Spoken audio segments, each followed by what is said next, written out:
Livro Diálogo com as Sombras. Autoria Hermínio C. Miranda. Os desencarnados, os orientadores. Sempre que um grupo de pessoas se reúne para trabalho de natureza mediúnica, um grupo correspondente de espíritos se aproxima. Todos nós temos no mundo espiritual companheiros, amigos e guias, tanto quanto desafetos e obsessores em potencial ou em atividade. Teremos que aprender a trabalhar com ambos os grupos. Não vamos conviver apenas com aqueles que vêm para ajudar-nos, e nem seria esta a finalidade de um grupo que se prepara para a difícil tarefa da desobsessão. Além disso, não podemos esquecer-nos de que somos todos irmãos, apenas distribuídos em diferentes estágios evolutivos. Enquanto alguns se acham à nossa frente por terem caminhado um pouco mais do que nós, outros nos seguem um passo ou dois atrás. É da lei universal da fraternidade que todos se apoiem mutuamente para chegarem à paz interior, que é o reino de Deus em cada qual. Falemos primeiro dos irmãos que vêm nos ajudar a servir. É sempre um momento de emoção, a primeira reunião mediúnica de um grupo. Os resultados podem não ser espetaculares, geralmente não são mesmo, porque os companheiros incumbidos da nossa orientação ainda estão trabalhando nos ajustes e nos testes, como um maestro competente que verifica se todos os instrumentos estão perfeitamente afinados. Se o grupo já dispõe de um ou mais médiuns desenvolvidos, é certo que um espírito amigo se manifeste para as primeiras palavras de estímulo e encorajamento. Nessa altura, é raro que tenhamos conhecimento da natureza do trabalho que pretendam realizar conosco. É certo, porém, que ele já dispõe de um plano muito bem estudado, compatível com as forças e possibilidades dos trabalhadores encarnados. Os espíritos sempre nos dizem que precisam de nós para determinadas tarefas que somente podem ser desenvolvidas com o concurso da mediunidade, ou seja, em contato com o ser humano encarnado. Em Reformador de fevereiro de 1975, no artigo intitulado A Doutrinação, Variações sobre um tema complexo, lembrei os preciosos esclarecimentos colhidos no livro Memórias de um Suicida, que devemos à abençoada mediunidade de Ivone A. Pereira. Tornara-se imperioso encontrar um grupo de médiuns em condições de socorrerem espíritos de suicidas. Chegara a um impasse o processo de recuperação. A despeito do desvelo e competência dos técnicos e mentores da organização espiritual especializada no tratamento dos suicidas, um grupo deles se mantinha irredutivelmente fixos nas suas angústias. Os casos estavam distribuídos, segundo sua natureza, a 3 ambientes distintos: o hospital, propriamente dito, o isolamento e o manicômio. Uns tantos desses, porém, permaneciam atordoados, semi-inconscientes, imersos em lamentável estado de inércia mental, incapacitados para quaisquer aquisições facultativas de progresso. Tornara-se, pois, urgente despertá-los para a realidade que se recusavam, mais inconscientemente do que conscientemente, a enfrentar. Tratava-se aqui de um conhecido mecanismo de fuga defensiva, inseguro e temeroso diante da dor que ele sabe ser aguda, profunda e inexorável. O espírito culpado se aliena na esperança de pelo menos adiar o momento duro e fatal do despertamento. Em casos como esse, é necessário quase sempre recorrer à terapêutica da mediunidade. O espírito precisa retomar a sua marcha e o recurso empregado com maior eficácia é o do choque, a que o autor de Memórias de um Suicida chama de revivescência de vibrações animalizadas. Habituados a tais vibrações mais grosseiras, mostravam-se eles inatingíveis aos processos mais sutis do que dispõem os técnicos do espaço. Para que fossem tocados na intimidade do ser, era preciso alcançá-los através da ação e da palavra humanas. Como estavam, não entendiam a palavra dos mentores e nem mesmo os distinguiam visualmente, por mais que estes reduzissem o seu teor vibratório, num esforço considerável de automaterialização. É para esse trabalho que os mentores espirituais solicitam o concurso dos encarnados, que se torna, em muitos casos, insubstituível, como vimos. Não sabemos, pois, ao iniciar uma atividade mediúnica, que tipo de tarefa nos será atribuída. Podemos estar certos, não obstante, de que os orientadores espirituais do grupo somente nos trarão encargos que estejam ao nosso alcance. Sem dúvida alguma, já estudaram nossas possibilidades e intenções. Memórias de um Suicida nos fala dos longos e cuidadosos preparativos conduzidos no mundo espiritual como preliminares à tarefa mediúnica propriamente dita. É preciso localizar um grupo que ofereça as condições de segurança e amparo de que necessitam os espíritos transviados. Na seção de relações externas, prossegue o mencionado artigo de Reformador. São consultadas as indicações sobre grupos espíritas que possam oferecer as condições desejadas para o delicado trabalho. E mais adiante, verifica-se a existência de grupos em Portugal, na Espanha e no Brasil. Decide-se por este último, e em seguida são examinadas as fichas espirituais dos médios que compõem os grupos sob exame. Por aí se vê que os nossos grupos e os nossos médiuns se acham meticulosamente catalogados nas organizações do espaço. Convém acrescentar que registros semelhantes, obviamente para outras finalidades, existem também nos redutos trevosos. Por várias vezes tive a oportunidade de testemunhar pessoalmente essa realidade. Espíritos desarmonizados informaram-me que estávamos sendo rigorosamente observados e estudados. Nossos menores gestos e palavras eram como que filmados e gravados para exame e debate mais tarde, nas cúpulas administrativas do mundo das sombras, a fim de melhor nos conhecerem e poderem planejar a estratégia a ser usada contra nós. Certa vez, um espírito particularmente agressivo e desesperado dirigia-se de quando em quando à sua equipe invisível e recomendava: grave isso. Ou então, gravaram aí o que ele disse? Não alimentemos, pois, ilusões. Contamos com a ajuda e o apoio de companheiros bem esclarecidos e competentes, mas precisamos oferecer-lhes um mínimo de condições.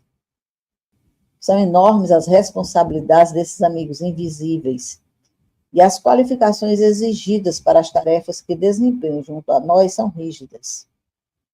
Poderíamos dizer que cada grupo tem os guias e protetores que merece. Se o grupo empenha-se em servir desinteressadamente dentro do Evangelho do Cristo, escorado na doutrina espírita, disposto a amar incondicionalmente, terá como apoio e sustentação uma equipe correspondente, de companheiros desencarnados do mais elevado padrão espiritual, verdadeiros técnicos da difícil ciência da alma. O trabalho desses amigos é silencioso e sereno. A competência costuma passar despercebida, porque parece muito fácil fazer aquilo que aprendemos a fazer bem. Quando vemos um operário altamente qualificado na sua especialidade, ou um desportista bem treinado, experimentamos o prazer de contemplar os gestos bem medidos, a suave facilidade com que se desempenham. Lembremos-nos, porém, do seu longo período de adestramento, de estudo, de renúncia e das suas cansativas horas de trabalho monótono, de repetição e correção. Assim são os companheiros que nos amparam. Apresentam-se, muitas vezes, com nomes desconhecidos, falam com simplicidade, são tranquilos, evitam dar ordens, negam-se a impor condições. Preferem ensinar pelo exemplo, discorrendo sobre a anatomia do trabalho diante do corpo vivo do próprio trabalho. São modestos e humildes, mas revestem-se de autoridade. Amorosos, mas firmes, leais e francos. Aconselham, sugerem, recomendam e põem-se de lado a observar. Corrigem, retificam e estimulam. Sua presença é constante ao longo de anos e anos de dedicação. Ligados emocionalmente a nós, às vezes de antigas experiências reencarnatórias, trazem-nos a ajuda anônima de que precisamos para dar mais um passo à frente. Voltam sob seus passos para estender-nos a mão, a fim de que a nosso turno possamos ajudar aqueles que se acham caídos pelos caminhos. Inspiram-nos através da intuição, acompanham-nos até mesmo no desenrolar de nossas tarefas humanas. Guardam, porém, o cuidado extremo de não interferir com o mecanismo do nosso livre-arbítrio, pois não se encontram ao nosso lado para resolver por nós os nossos problemas, mas para dar-nos a solidariedade do seu afeto. Mesmo no trabalho específico do grupo, interfere o mínimo possível, pois sabem muito bem que o espírito desajustado precisa de ser abordado e tratado de um ponto de vista ainda bem humano. Se fosse possível resolver suas angústias no mundo espiritual, não precisariam trazê-los até nós. Essa mesma técnica foi usada com o próprio Allan Kardec. Poderiam os espíritos superiores que se incumbiram de transmitir os fundamentos da doutrina aos homens simplesmente ditar os livros que expusessem as linhas mestras do pensamento doutrinário? Não foi assim que fizeram, e isso teria sido talvez mais fácil. Preferiram colocar-se à disposição de Kardec para que ele formulasse as perguntas de uma ótica essencialmente humana. Os ensinamentos destinavam-se aos homens, e caberia aos homens, portanto, colocar as questões de seu próprio ponto de vista, de forma que as respostas viessem já acomodadas às estruturas do pensamento do ser encarnado. A tarefa dos grupos mediúnicos de desobsessão apoia-se nos mesmos princípios, pois também é trabalho de cooperação e entendimento entre os dois planos da vida. Os benfeitores espirituais não vão ditar um breviário de instruções minuciosas. É preciso que fique margem suficiente para a iniciativa de cada um, para o exercício do livre-arbítrio, para que tenhamos o mérito dos acertos, tanto quanto a responsabilidade pelos erros cometidos. Em suma, os espíritos não nos tomam pela mão, mas não deixam de apontar-nos o caminho e seguir-nos amorosamente. Não desejam de forma alguma que nos tornemos dependentes deles para qualquer passo que tenhamos de dar. Dificilmente nos dizem o que fazer ante duas ou mais alternativas. Devemos ou não acolher um companheiro que se propõe a trabalhar conosco? Devemos ou não excluir outro que não está se entrosando? São problemas nossos e temos que resolvê-los dentro do contexto humano, segundo nosso entendimento e bom senso. A função dos orientadores espirituais mais responsáveis não é ditar normas. Mesmo com relação à essência do trabalho, limitam-se a aconselhar e sugerir, mas não impõem a sua vontade. E se insistirmos em seguir pelas trilhas que nos afastam do roteiro da verdade e da segurança, não nos faltarão com suas advertências amigas, mas nos deixarão palmilhar os caminhos da nossa preferência. Só que, por esses atalhos, não poderemos continuar contando com o mesmo tipo de apoio e sustentação. Haverão de nos seguir à distância, amorosos e apreensivos, mas respeitando nossas decisões, mesmo erradas. Jamais nos recomendam ritos especiais, nem nos obrigam a fórmulas dogmáticas rígidas e insubstituíveis, como preces exclusivas ou símbolos místicos e vestimentas características. Nada temos contra os grupos que seguem tais recomendações, sob a orientação de seus companheiros desencarnados. Podem ser bem intencionados e realizar trabalhos de valor com êxito, mas não são grupos integrados na doutrina espírita, entendendo-se como tal a doutrina contida nos livros básicos da codificação kardeciana. Merecem todo o nosso respeito e carinho. Nossa experiência ensina, não obstante, que podem realizar o mesmo tipo de trabalho, ou melhor ainda, sem necessidade de recorrer a práticas exteriores de suporte. O suporte de que os grupos mediúnicos necessitam vem do mundo espiritual superior, onde qualquer exteriorização voltada para os aspectos materiais é dispensável.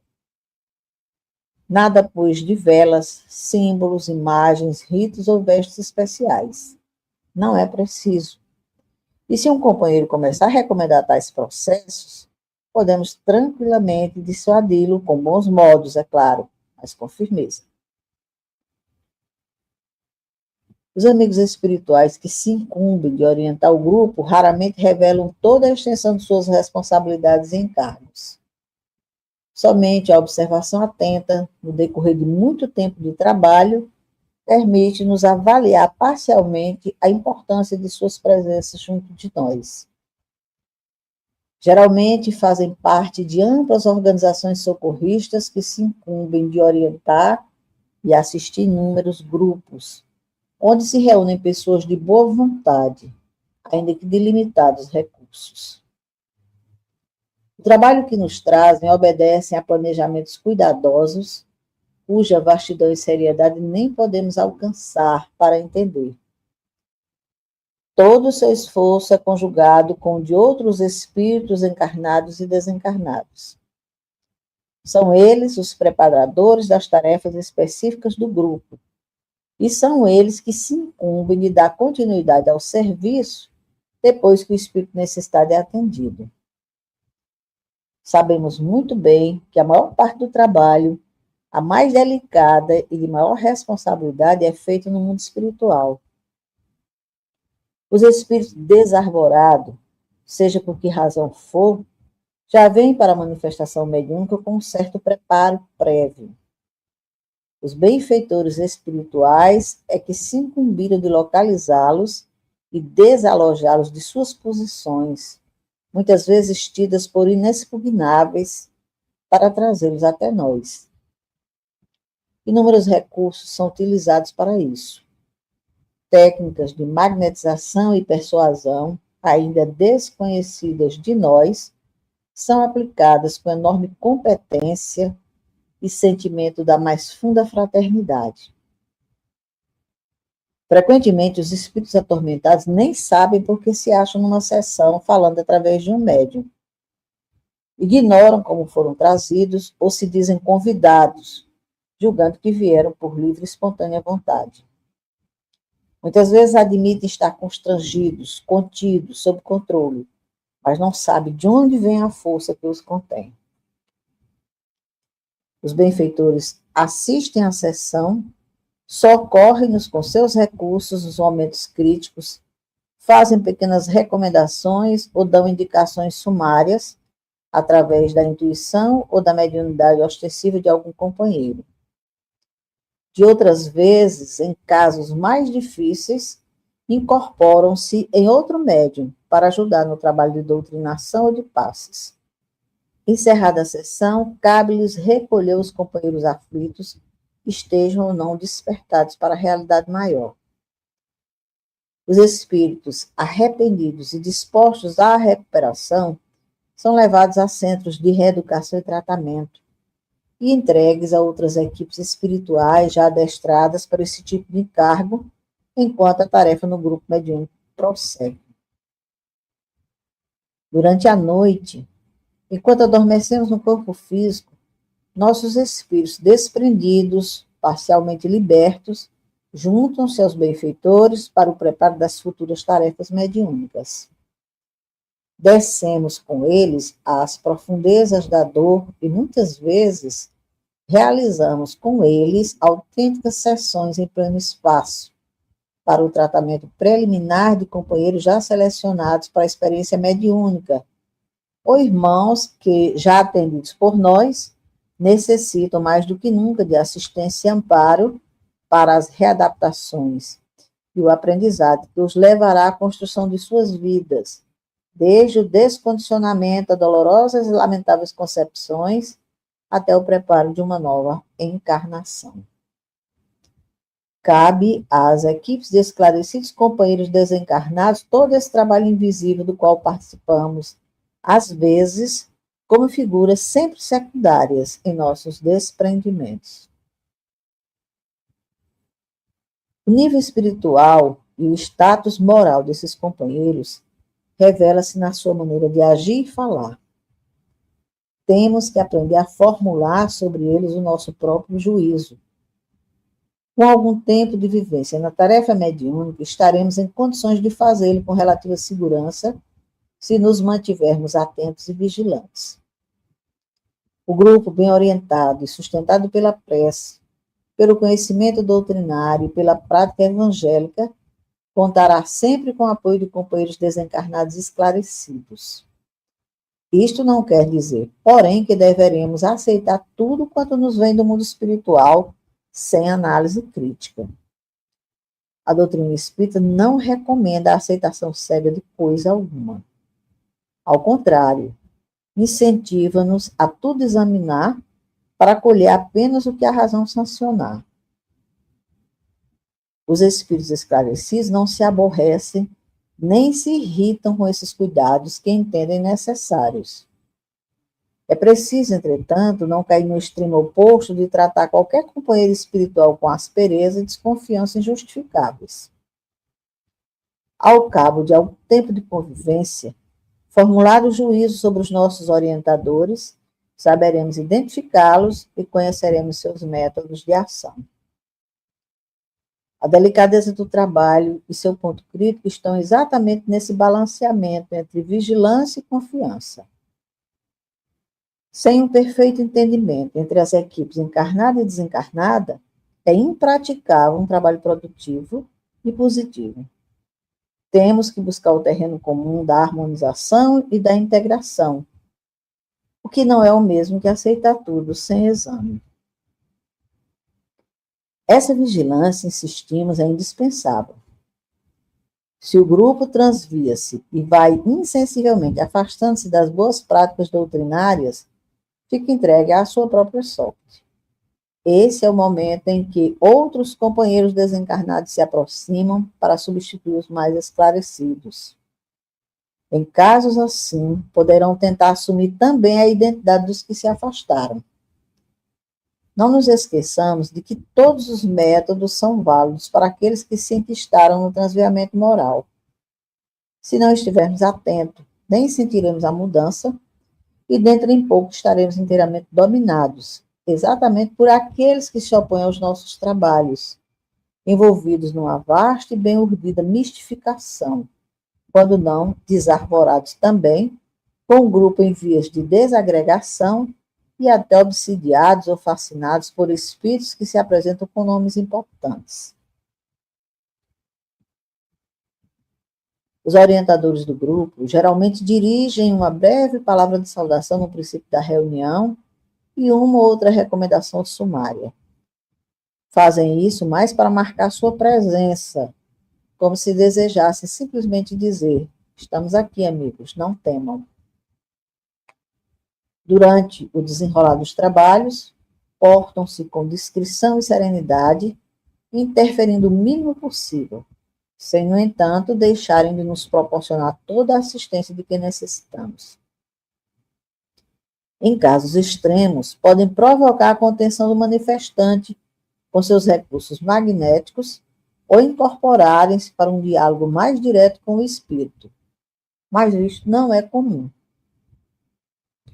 Ao final da sessão, cessado o trabalho de atendimento aos sofredores, comparecem para uma palavra de estímulo e de consolo.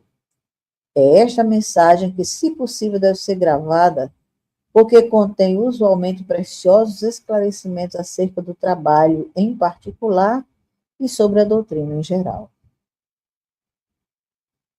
Nenhum trabalho mediúnico sério é possível sem o apoio desses dedicados e muitas vezes anônimos companheiros, que, situados quase sempre em planos muito superiores aos nossos, concordam em voltar sobre seus passos e vir nos estender as mãos generosas e seguras. A colaboração que lhes emprestamos é mínima em relação à que eles nos oferecem. Fazem muito mais por nós do que nós por eles. E tudo no silêncio e na segurança daqueles que não buscam reconhecimento nem aplausos. Se tiverem que nos transmitir alguma instrução específica, utilizar-se-ão preferentemente do tempo destinado à comunicação inicial. Essa medida, esclarece André Luiz em Desobsessão, é necessária, porquanto existem situações e problemas estritamente relacionados com a ordem doutrinária do serviço, apenas visíveis a ele. E o amigo espiritual, na condição de condutor do grupo perante a vida maior, precisará dirigir-se ao conjunto, lembrando minudências e respondendo a alguma consulta ocasional que o dirigente lhe queira fazer, transmitindo algum aviso ou propondo determinadas medidas. A consulta não deverá descambar para assuntos de natureza puramente pessoal, mas cingir-se às tarefas específicas do grupo. Quando a orientação pessoal torna-se imperiosa, os companheiros desencarnados usualmente tomarão a iniciativa de dizer uma palavra de esclarecimento e ajuda. As perguntas deverão ser formuladas de maneira sintética e objetivamente, para não tomar tempo às tarefas de atendimento. Não devemos tentar envolver os orientadores espirituais em problemas que estejamos em condições de resolver com os nossos próprios recursos.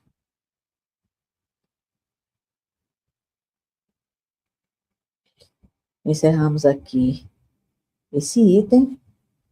Deixamos aqui um convite para você que está acessando pela primeira vez, que deseja acompanhar esse estudo, visite nosso canal e você vai encontrar, desde o início dessa obra, os capítulos para ir se inteirando do estudo.